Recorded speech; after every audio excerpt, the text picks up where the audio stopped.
This the chopper power. This the chopper power. This the chopper power. This the chopper power. This the chopper power. This the chopper power. This the chopper power. This the chopper power. This the chopper power. Yo! I am Fat Man, and this is the Chop Up Hour. We're in the building today with Jada Kiss. Not the man, the girl. What's happening, baby? Not much, just vibing. Thank you for coming, man. No problem. Of course, I had to pull up. Yeah, it was all, I don't know how it happened that day at the radio. I know I met you at 103.5 The Beat when I was interviewing them, and it was a pleasure meeting you. You made me feel like somebody. Yeah. You know that? Always good energy, always. Definitely. Where do we start? Where you from? Well, Jada Kiss, track star from Miami. Lived all over, military brat. So dad, Louisville, Kentucky, Germany, college, traveled a lot, ran for Alabama A&M, and also played golf for Alabama A&M, Bulldog love, Really? HBCU love all the time. Damn, track star. Track star, yeah. Oh my God. Back then. What distance? I did the 60, the 55, and the 4x1. I was mainly a lone jumper and triple jumper. Triple jump. So you're a speedster. Yeah, little speed. That's a beautiful thing. Speed kills, man. Just know that. Speed. You gotta keep up. Just keep up. That's all, man. That's amazing, man. I didn't know all that. I looked all through your page and some of the stuff you mentioned in golf. Yeah. You a big golfer? No, actually not. It was a blessing in disguise. I've always been that go-getter, overachiever. Coach needs you. You just Johnny on the spot, especially when you're on scholarship. And the golf coach needed some girls, and she came over to my coach, who's Olympian, Kim Sills, Okay. and asked her, hey, give me some good girls that's dedicated, that's like, that'll hustle, Okay. and that are leaders. And she called on some of us, and we actually got to experience learning how to play golf. Then that ended up with me being on a dual sport athletic scholarship. Okay. So, sports is what paid for me to go to college. Oh, man, that's cool. What did you major? I majored in psychology and criminal justice. Now, be careful with you. Yeah, and got my master's in IO psychology, industrial. Awesome. So business. You feel like, I don't want to get too ahead of myself. Do you watch golfing on your time off? No, I pretty much keep up with it though, but I like to actually go out and play like speed golf, and tee off and everything. But I do more so of running. I work out still every day. Or every other day, somewhere like that when my schedule can allow. But I'm a runner. You're a runner. I'll run. You put headphones on when you run? Yeah, I have my music. You do? Yeah. One earbud or two? I do one because I always want to know hear what's going on. I got a bad habit of that too. Yeah. No, don't do that. No, I know that's something, man. Something got up on you before you even know it. Yeah, you gotta stay alert, aware. No, I'm automatic. Gotta go to combat. Yeah, I gotta go straight to combat. I can't wait now. You know what I mean? I take off and fly. For real though, they got the drop off. You know what I mean? Got the drop off. Well, that's cool. But I want to get to the 103.5 The Beat. Okay. How did that come? Okay, so 103.5 The Beat is a long journey for Jada Kiss. I first started off, I do marketing and media for a nonprofit organization, NABWIC. And I've been doing podcasts and little radio shows and been hosting and doing small gigs and things since about 2015 with over 700 shows. Oh, amazing. Yeah, and the reach on that show is over 75,000. So that's when I was like telling myself I could take my talent to the next level, groom, you always want to invest in whatever you have going on. So I took that and I went and registered at Miami Media School. Okay. Yeah. So when I got the radio training, I wanted to go there to get more polished on, speaking, doing voiceovers, and being on air. And then, there's more to radio than just going in and being on the mic. And I needed to experience the whole production and producer side of it. So Miami Media School helped me with that. And then the opportunity came because I basically lived at the school. Oh my God. Yeah, I go all in. So I kept a busy schedule with kids, businesses, but I always stayed at the school. Right. Anytime they had anything going on, I was the first one to raise my hand, or I was there, or they would hear me in the hallways interviewing or speaking. And so when the opportunity came from 103.5 The Beat with AO and DJ Bulletproof, they came and they were looking for students that were ready to do producing or board up or be a personality, and they actually thought of me first. Is that like when you come in as an intern or no? How does that work? No, it's a paid position. Yeah, so no interning. No, I would love to intern, but at this age, I know I look young, but I got bills, kids. No doubt about it. Oh, I need some cash. Yeah. But no, it was a great opportunity first out the gate. So probably between me and you and now your viewers, I probably would have took the gig anyway without pay because of the experience and opportunity and the exposure and the opportunity to train and get mentored from very advanced and knowledgeable individuals like DJ Bulletproof and AO. So I thank them always for giving me my start in a big market, because we are like in the 11th market in Miami, Florida, which is a major city. So in radio, it's a huge thing, especially straight out the gate, with not as much experience on a big scale. So iHeartRadio Media, the whole company over there, I like that part. I love that part that they take the chance and they invest in their people. And it comes across like it's very family oriented. So I feel like they're giving me a chance to fine tune my on-air personality and groom me for, the seriousness of the career and where I'm trying to take myself to the next level. How long was it take in broadcasting school? I did it in 18 months. 18 months. And you get an associate's, and then you could get your master's level in it when you do another 18 months. In media. It's a little different with the radio schools and media schools. Let me ask you felt like you was late tapping into it? When I got there, yes, at first I was like, whoa, what is going on? But then there's actually a lot of people that were way older than me. So it came a point to where, am I thinking, sorry, I got these lashes on. It came to me where if you want it, whatever your desire is, you just have to go for it. And so when I got there, it was like I found my tribe. So age and all of that, it didn't too much bother me anymore. It went out the window. But it was a lot of younger talent. And a lot of, you could tell, like career transitioners or people doing this as a hobby but wanting to get better. And I'm like, no, this is my career. I'm here to learn. I done paid for this. I'm making these sacrifices. What do I need to do? So I always gravitated to, they have a saying, learn from a pro to be a pro. And I really felt like I was probably one of those students that held them up to it. Man, that's what it's about, though, Jada. Because I had to pay for this. And I really want it. So I'm very passionate about whatever endeavor it is once I get involved. Is it expensive, the school? Yeah and no. I don't know what is considered expensive, but if it's your dream or your goal, you just go for it.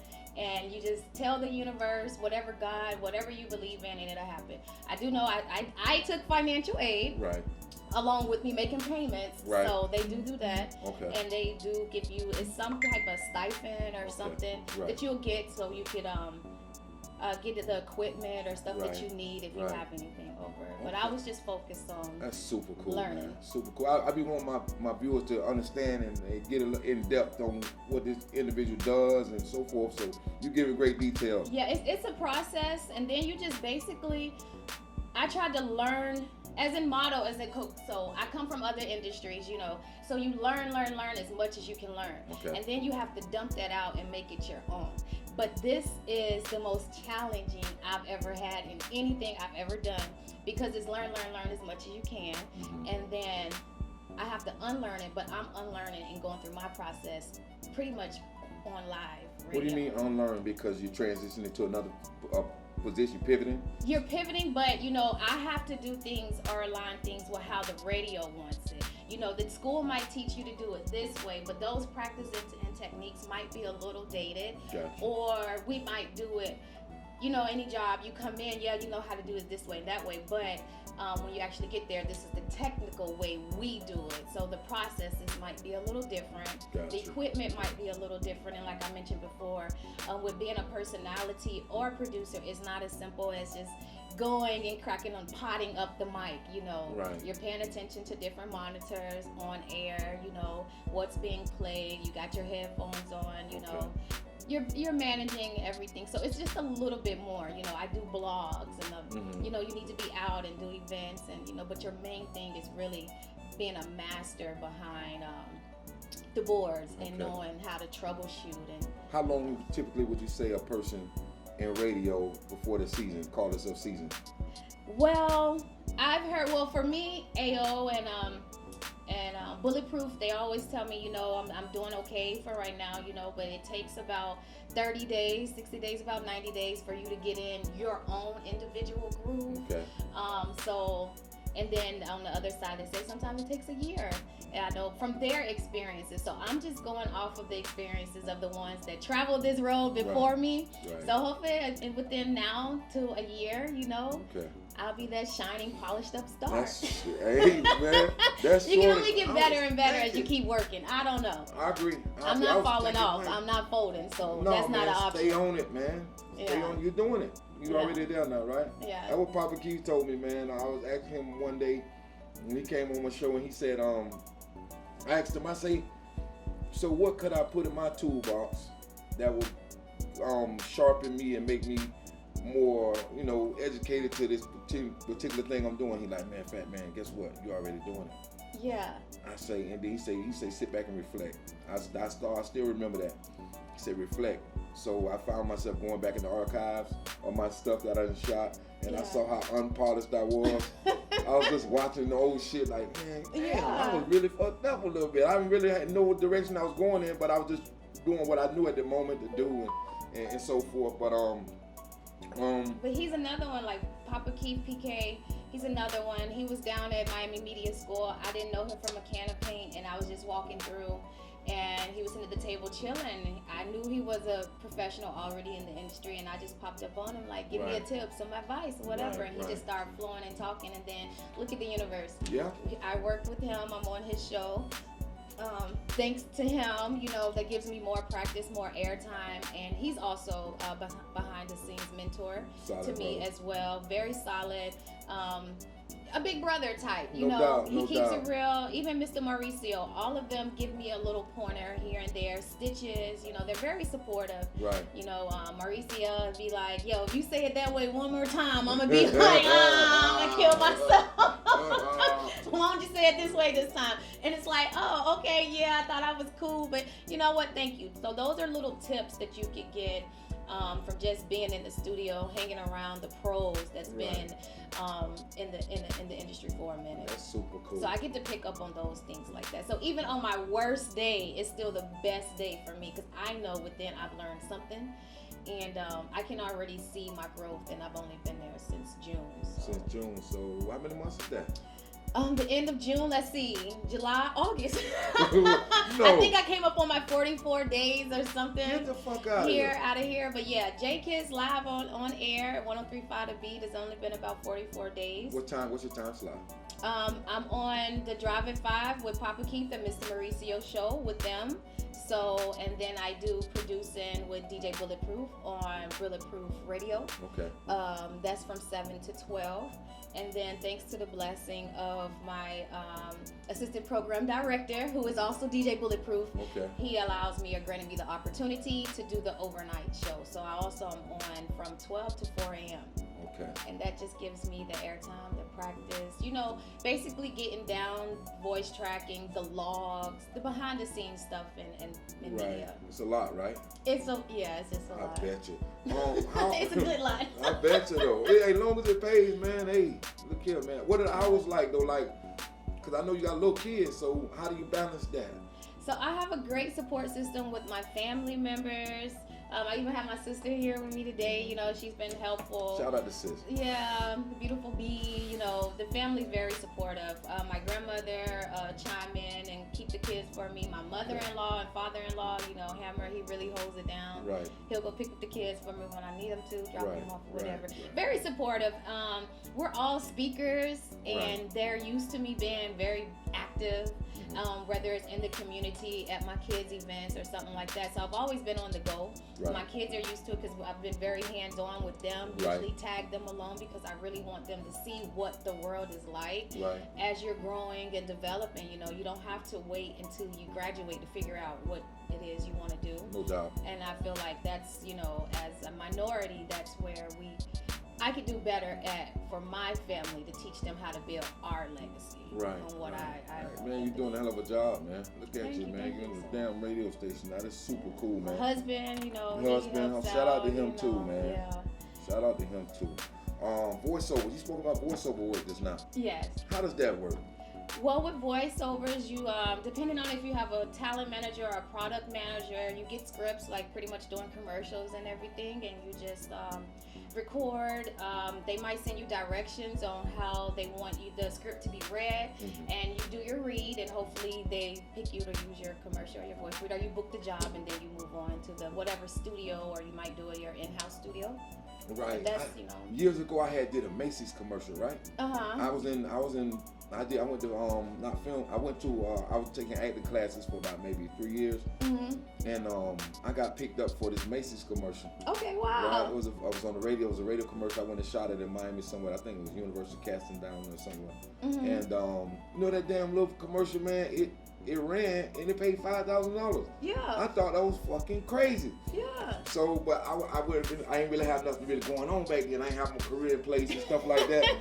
So I'm thinking I could get more of these jobs. Okay, well, nothing else ever came. I did something for Zoe Summer Groove when he was doing Zoe Summer Groove, and then I had it. They booked me for a Spanish role, a cab driver. How the fuck I'm supposed to be this guy? I only speak Spanish.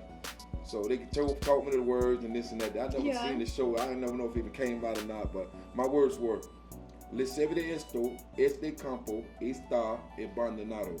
You know what that means? No. It means something about some guy standing by an abandoned building. Oh, okay. Habla español un poquito. Yeah, me too. Me too. I'm like, why the hell they chose me? You know what I mean? Yeah, like, what the hell? I can tell you learned that script because you still remember it now. I still remember many years ago. And you had to put that emotion in there. Yeah, it was cool. It was something different. So when you spoke about voiceovers, that's what made me think about that. I guess was that like voiceover work? Yes, it's voiceover, voice tracking. Yeah. Okay. Yeah, commercial work. Super cool, man. Yeah, I do it. It's a lot of opportunities out there. It is, man. I'm gonna have to speak with you after the camera cut off on about the marketing thing, man, because I'm behind the 8 ball. A lot of stuff I don't know. You know what I mean? Yeah. Well, how to approach it and whatever the case may be, but I know it gets very expensive doing certain things. But again, it ain't really about the money when I enjoy doing it. But eventually, at some point in time, you do want to goddamn make $1, right? Right, definitely. So one of my favorite friends, he likes to say, "You focus on the work and the money will follow." And yeah, I love that too, and I really, really do that. But like you said, when you put your time in, you're investing in your equipment, you're investing in your talent, you're investing not only your finances but your time. Yes. A lot of it is your time. You know, at some point. You get any pushback from your husband for his time, the radio station? No, because we're both very supportive and do our own things. Okay. So, nah. Okay. But I struggle with that still today. No. Still today, and I make time for this. I work 60 hours a week on my day job. I'm a front-end operator. Come home tired, take the kids to sports. Then that leaves me less time with the wife. So, but I always get pushback about that kind of shit, man. Still today. Even why you doing it today? Last night I'm shooting a new film called The Hag. It's about sleep paralysis, but it really I spent it into it's this entity that comes visit this guy at night when he sleeps. So I named it The Hag, but it's really the scientific word was for sleep paralysis. You ever had that feeling come up your body? No. Like you couldn't get up, like something was holding you down? Yeah, well, when I was in college, that actually happened to me about 3 times, and I was like, a little freaked out. Right? I was scared, yeah. But then someone told me to just relax. And once you relax, you can come out of it better. But I never figured out why that happened. My grandma told me it was the hag, the devil riding your fat ass back, boy. She used to always tell me the devil ride and say, just scream Jesus' name and it'll let you go. Yeah, that's what I was about to say next. Then, you know, then I got I think it was my track coach. It was somebody in Alabama was like, that's the devil on you or something. I'm like, okay, I don't know what that means. But it is scary. But then I think it's just your muscles and everything else. Either it's your muscles or your brain wakes up before the other or is not moving, you know, ready. Yeah, I want to believe that. Yeah, so I just took that high road. I get it. I took a more scientific answer. Yeah, I haven't had any of that in the last couple of years, so I'm very happy with that. But that's what inspired the film, so I'm breaking ground on that in a couple months. Oh, that's awesome. Yeah, man. But I don't know. Every household is different. I don't know. Me and mine, we just look at each other as best friends, and being supportive, you know, of each other's. It took us some time to get there. You know, we've been together for a minute, but now it's more so developed into a beautiful friendship. Balance, man. Balance is important, man. No doubt about it, man. Podcast. You spoke about being a part of a big podcast. Yes, I am. What was the name of the podcast? It's called NABWIC Talks, and the acronym is for the National Association of Black Women in Construction. Okay. And we air every Wednesday morning at 8:30 a.m. It's usually a new episode, so it's a lot of work with the production of that. But we'll do reruns of every now and then. There are over 500 shows archived, but it's all informational. It's giving that support. I like to consider myself the voice. We are the voice of, you know, Black women in construction, but more so anyone in construction, because we have women, men, all different type of minority backgrounds. And it's more of another situation where you're in with people that has the same interest. So you found your tribe. Pretty much every industry can do something in construction. So it's all about bringing you to the table for the opportunities, or teaching you how to go after those opportunities, or align your business with those opportunities. So it just depends on, you know. When you say construction, not construction work, you mean construction as part of like rebuilding yourself? No, we're women in construction. Put on your boots. We're GCs. We're plumbers. We're all in the trades. We're also in soft services. Pretty much any project, we are over 500 members. Someone in NABWIC, we could get the job done. Amazing. So it's building that resilient network of individuals like yourself. We get down with the municipalities. We get down with all the different politicians, the leaders in the communities, because, you know, the money is coming out with the infrastructure. It's already out, but, you know, most people don't know how to get that money or how to get their businesses certified, or what it is to take to get to that next level. Bidding and everything. Bidding, growing their capacity. You know, how do you as a small Black business get on these larger contracts, get on these projects, because you're also trying to build your resume at the same time. And you need sometimes to partner up with people, to network and team, or to learn how to go around the curve, or, you know, sometimes you need the cliff notes. No doubt, man. That's super cool, Jada. So we give out the information, and the leader of that, another good friend, mentor, was Ann McNeil. She's the founder of NABWIC. So I'm part of that tribe there, where, you know, she had me up at, I'm always been an early riser from track doing the 5 a.m. runs. So I moved away from Miami to really learn construction, because I don't know where I got it in my head. I was the only Black girl interested in construction. I did not know anybody. I went around trying to find someone, a company that had someone that looked like me and was in the industry, I didn't find it here. So I moved to Lakeland for a year. Took a chance, moved to Lakeland for a year. I was like, okay, I'm going to slow down. I'm going to learn all 67 counties. I'm going to make a name for myself on this construction side, grow my business that way. I'm very grassroots organic whenever I do anything. And I just so happened to meet Ann McNeil in the bathroom up there. And she's like, girl, you didn't have to move all the way up here to the country for that. You could have stayed in Miami. What you doing? And then I was like, what? She was like, well, when the student is ready, the teacher appears. And we didn't know each other from a can of paint. And from that moment on, we talked every morning. Then she wanted me to do podcasts with Think and Grow Rich with these older women. I'm like, I'm not like feel like it didn't fit, huh? I don't fit into this, and no. And, you know, then you get the little girl moments where it's like, look, and it's like, hold on, you know. Yeah. You know, but it's all cool. You just got to remember everything was out of love. Right.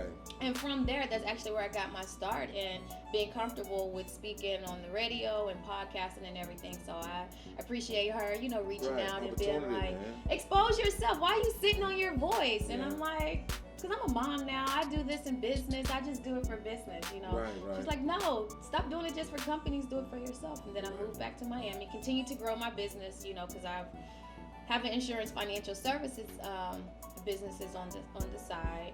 And I was going back and forth just doing that. And then I started getting more serious in my construction stuff. Right. Which led me to also, again, more radio stuff. Like everything just led to marketing and media. Okay. Super cool, man. You got a hell of a story, man. Yeah, thanks. Thank you.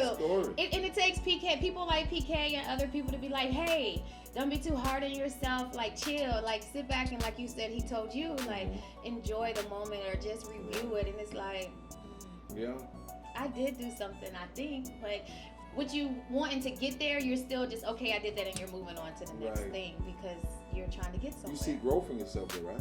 I definitely see growth. Okay. Yeah, I've been hurt. I've heard others see growth, but I don't. You know, I'm just worried about being the best Jada I could be. No doubt. We get caught in the moment sometimes. We won't be paying attention to that stuff. Well, sometimes we just pull up pictures. Yeah. You'll see some change about yourself. Yeah. Somewhere along the damn way, right? Yeah. Man, that's amazing, man. Man, it's a pleasure for you coming to sit with me today.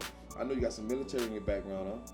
Yes, I did. I went to another crazy thing I did, but it wasn't crazy at the time. It fit. My husband wanted a career change, and he was thinking about going into the Army or whatever. We weren't quite married yet, but we had been in a long relationship, and I was actually doing really good in logistics, international logistics or whatever, but I'm an athlete, you know, I'm down for the cause. My dad was military, I tested. So the job I got was a human interrogator, CIA, which was pretty cool because I also was trying to do FBI agent with my cousin, Charlene Annette. And I went and talked to the FBI agents, right? And it was like the easiest way you could get in, quickest way. First, they asked me the weed thing. You know, they always want to know about marijuana. Right. And I'm like, yeah, I still burn like hootie. They like, yeah, that's not recreational. How old are you? Seriously though. Yeah. And I was like, I'm over. They was like, it's recreational. I think the agent told me up until like 24, 25. Okay. And I was like 26, 27. And I was like, oh, damn, I guess I am a smoker. I guess I am a smoker. Yeah. You know, that was then. And so I followed their advice, and it was just timing with him wanting to transition his career and do the Army thing. And I was like, cool, I'm down for it. You know, I'm a rider. So I did that in the Army. We went, and I stayed a short period of time for a year and got out. Oh, wow. Yeah. I saw you in the uniform. I never thought that you would have went down that path. They smoked my ass every chance they got because there I did come in a little older. You think 27, 28 is not old, but when you're in the Army, at that time it was a lot of younger, like 18, 19-year-olds, and I came in as an E4 with the background of a little rank because I came in with a degree, and I could pass the physical test. So I would advise anybody, in anything that you do, you still want to come in as good as you can. No doubt. You know, level up at least a little bit. So if it's not with the degree, at least be able to pass the physical exam so, you know, they could hook you up. Like, everything is about your own effort, right? So, but yeah, that was a good thing and a curse. Catch-22. They really liked me, but with my MOS, they was like, oh, you think you're smart? Oh, you think you're this? So, you know, the drill sergeants had fun with me. Okay. I came in Miami style with long blonde braids and all this other stuff. Yeah. They made me cut my hair off. Oh, Lord. Had to dye it because I had just got my hair platinum blonde, and I got the braids. And, you know, anybody knows when you're wearing, you know, I can't go and like, now you're going to dye my hair black, I'm not going to have any hair. And they did not believe me in Missouri. And they made me stay in the barracks for like a whole day. One drill sergeant lady, everybody was pretty cool, but one lady, she always got to, you know, somebody got to ride you. And she had me sitting in the barracks, me and another girl, because it's a battle buddy. Take my hair out, go down, get my hair washed, told the lady. But it's something I had to do, you know, because when you sign contracts, you are owned by the government. And I came out with green hair. It was all green. Looked in the mirror, and I was like, oh, cut this shit off. I called my dad, and he was like, yeah, that's what they do to you. And I wasn't happy. Then they had like every first class sergeant, everybody trying to come talk to me, the chaplain, because, you know, it's just something you had to go through. And I was like, yeah, but I'm not a part of this hazing BS. Like, whatever. You know, I came to get a check. What, they was thinking suicide? No, they just, because I was like, I wanted out. I was like, nah, this is not what I was signed up for, and I don't want to do this shit no more. Right. And the dude, my dude, he was still at home, so I had shipped out before him. And then when I got there, like, my MOS switched from human interrogator to an engineer. And yeah, in civilian world, the engineering thing is cool, and big money, but not when you're in the army. Right. And we're like at different wars, and they're asking you where you want to be deployed to as soon as you know, get out of your basic training. And I didn't want to do that. So out of a technicality is the only way my situation was. I was able to get out of. It doesn't happen all the time. It was a blessing, you know. They wine and dine you on your way out. Then when I said no, they shipped my ass out on a bus all the way back to Miami, and I was like, what? And they do everything last minute and early in the morning. So I'm scrambling. Once they give you your stuff back, or, you know, you have your phones or whatever, depending on wherever you are in your training, I was on there like, hey, where's the next stop? I need to book a flight. Like, seriously though. Like, seriously. But it was a great experience. They wanted me to come back. I didn't, because I just a free spirit. Part of your journey though. Part of my journey. Love it.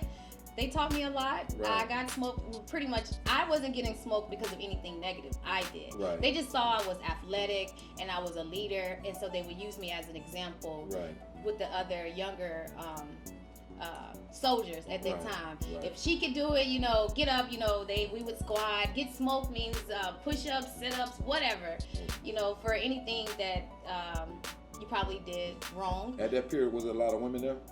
Yeah, it enlisted at the time? It was a lot of women and males, a lot of young girls with their babies at home. You know, they were doing it to better their financial situations. A lot of females were in there because they to get rid of their college loans. You know, different things the military offers. Great benefits, especially if you're a young family or young. You can get your time in, you can get set up good. You know, it was good opportunities like that. That's super cool. I was in delivery years ago, and I had met a tank commander. And when this guy said this guy was living damn good, I was delivering for Modern Age. You remember the company Modern Age? Yeah. I used to deliver for them years ago, before I found my career I'm in now. But he was a tank commander, and I was delivering a sofa set at his house. And when he told me what he did and he was retired, I'm like, man, you did well, man. You know what I mean? Because you always hear stories or ugly stories about the military. So you can just go to the light and see them at the with their signs. So sometimes you get that in your mind, like, damn, do they really take care of these guys? Yeah, that's the misfortunate part of it. We know that, I mean, you can see, like you said, there's issues or things with veterans or whatever. But I have had the opportunities, like you said, mentioned where the Army really takes good care of you. They take care of their people. You know, it just, I don't know how that picture looks. I just know my experience was when I was in, that BAH was loved, them checks was going home, bank accounts on swole, college paid off. I don't know. So for me and the people, my tribe and the other people that I know females that I ran track with that are now sergeants that have made a career out of it, have elevated themselves. I even know females that have grown in rank in the on the reserve side and have bought their first time houses or are financially set up for their kids, because the Army just doesn't take care of you, they take care of your family. Oh, really? So yeah, there's student loans, there's college scholarships for your kids and things of that nature. So I mean, it's a catch-22 with anything, you know. Super dope. How fast were you in the Fort? I think my time was about 6 or 7. All I know is I was the fastest out the blocks. Nobody was beating me out the blocks. That first 10, 15 meters. But yeah, I can Google it. Jada Williams, Jada Kiss, mwah. You can let me talk my shit. No, I'm just joking. Hey man, fuck you, talk it, man. Yeah. You spoke about modeling a little while ago. How long did you do it? You said modeling, right? No, I didn't do any modeling. I've always wanted, maybe in my head, you know, I think I'm the baddest in the swimsuit, so I always wanted to be a part of Miami Swim Week with, you know, Angela Simmons and all of them. But no, I'm not a model, Talk your shit. No, I'm not a model. Who do you want to meet in the industry? Is anybody on your list that you want to meet, your bucket list? I hate to say there's nobody in my bucket list. I love everybody, so I just love good energy. So meeting you, meeting Beyonce, meeting Nicki Minaj, meeting Atazio, meeting all the different guests that comes to the stadium. Comes to the station or that I encounter around Miami is always dope and cool for me. I like show me love. Show love and treat everybody the same. But yeah, of course I want to meet everybody. No doubt, man. Damn, Jada, man, I appreciate you again, man. And what you got going on today currently? What's going on with you right now? Well, today, you know, I got my sis in town. So I'm going to take her to, you know, she loves to get our good Miami Jamaican food, all the different island food. So we're going to go pick her up some jerk pasta, some jerk something. And then probably head over to, you know, got to go see the fam. It's a Sunday. So where's she coming from? She's coming from Louisville, Kentucky. Okay. So my aunt, we're big cooks and entertainers, so she's cooking a big spread about 5 o'clock. But in between, we just hitting the city, riding around, probably hit the beach. Then later tonight, you know, Wynwood. Right, Wynwood. The little vibe, got the kicks on, you know, you ready rest for all the of day. that? Yeah. Did you check out Papa Keep Your Asshole yet? No, I haven't got a chance because Ash Wednesdays is pretty much during my set with DJ Bulletproof. I got you. So it's like I gotta be at the station, but I see it's dope. I be wanting to stop by afterwards, and you have all this like energy, right? And you're in the station because Bullet be jamming, like totally in the mix for 5 hours. It's super dope. But you in there and you rocking and you got your headphones on and you work and then you get off and it's like, damn, I'm off. That was fun. Then you get in your car, it's like, oh, then it starts settling down. That was work though. And you think you're going everywhere and it's like, it's going on 12, 1, 2 o'clock, depending on what show prep we've had to work on. So it gets a little late. Right. And then coming from, we're located in Miramar, so coming down to go to Wynwood, it gets a little far. It was tough for me too. Yeah, but I want to make it. I definitely want to make it down. Dope. Every time I've been, it's been dope, man. I'm like a stalker. I'm all over PK's IG with shooting dominoes, playing dominoes, which I haven't played in a minute. So when I saw that, and I was like, oh, you know, little clubhouse vibe, you know, laid back chill. It is, you know? definitely. Man, damn. I think I got it covered everything. You did? I think you got something else you want to give us. Any jewels? Any jewels? My jewel would be somebody inspiring to travel your path. What would you tell them? I would say, I probably said it 1,000 times in your podcast interview already. You know, just scratch your own surface. Turn on that inner badass. Turn on your inner badass and just go for it. Just do what you desire. You know, write out a plan and go for it. I'm with you every day. Educate yourself as much as possible. You know, it's a lifestyle. You can still be cool. You can still do whatever it is you're doing. You can still have time for it, but you always need to make that time for yourself, your family, and what it is you're gonna do to make your money. I'm with you. Because you know, I'm a city girl. You can't be broke around me, so I don't know. I want your money. Just saying, you ain't talking about nothing like, you know. You gotta watch the company that you keep. You know, I don't want to just be yapping about nothing. You real cautious of the energy you bring around you. Yeah. Me too. Yeah. Me too. As of late, I don't need that shit. We're late, you know. As long as whenever you pick up on it, that's whenever you pick up on it. And then you sit back and you see why all that bullshit was happening, you know, or why things may not have went as smooth, or why, you know, you always feel like you're right there. But have you ever tried to shake somebody's hand? No, you just shake their hand, right? So if it ain't like that, then I don't want it. Right. Man, it's a great way to put that. Yeah. Never looked at it that way, too. But you didn't shake my hand. I was giving an example. No. So have you ever tried to shake somebody's hand? I shook it outside. No, I'm saying for real. I ain't thought I couldn't do it just now. No, you just shake their hand, Right, I did. I really for your sister's hand, too, and your hand, I believe. You was fixing your shirt at the time and shit. You know, for the example, But I just the energy that you know. Right, yeah. I'm kind of by myself now because a lot of guys I kind of fell away from because they're just, not that they want, some of it was not supportive, but for the most part, I've got to focus on me right now. I always say or picked up on, you know, you are exactly where you are. and the people around you are exactly who needs to be around you. If that's 1, 2, or nobody. I agree. It takes some time for you to get there, but I accept it. You know, it's nothing to a giant. Because it's really what you want. If you're not willing to do all that, then you really don't want to do whatever it is you're doing, and save your bullshit for somebody else. I agree. Man, we got Jada Kiss in the building. Sorry. This is the Chop Up Hour with Jada Kiss in the building, 103.5 The Beat. Yeah. Man, thank you. Oh, thank you. Thank you again, thank you. man. I'm This so is humble. a pleasure, man. I'm humble, man, because you showed me so much love when I initially met you, man, and that was, it made me feel like I ain't driven on ego, man. That shit dead for me. Yeah. So, but the initial handshake and embracement you gave me, man, that felt super cool. And I didn't know who you were. You ain't know who I were, man. But you treated me like I was somebody at that moment. Yes. So I really appreciate it. That's everybody that crossed my path. That's how I feel like that's what my purpose is. And you posted me on your page. Yes. Everything. You know, you clean the parking lot, janitor, the CEO, the gatekeeper. It doesn't. We all are special in somebody. I agree. I agree. And we're going to that same hole too. Yeah. Like, come on, man. What we doing here? You know what I mean? Hey, man, tell them how you can find you. You can find me on IG at JKiss. That's JKIS with the underscore. Facebook, all platforms, the same thing. Or just tune in to 103.5 The Beat. Duh. There it is, man. It's the Chop Up Hour. I'm Fat Man. It's the Chop Up Hour, Chop Up Hour. This the Chop Up Hour. This the Chop Up Hour. This the Chop Up Hour. This the Chop Up Hour. This the Chop Up Hour.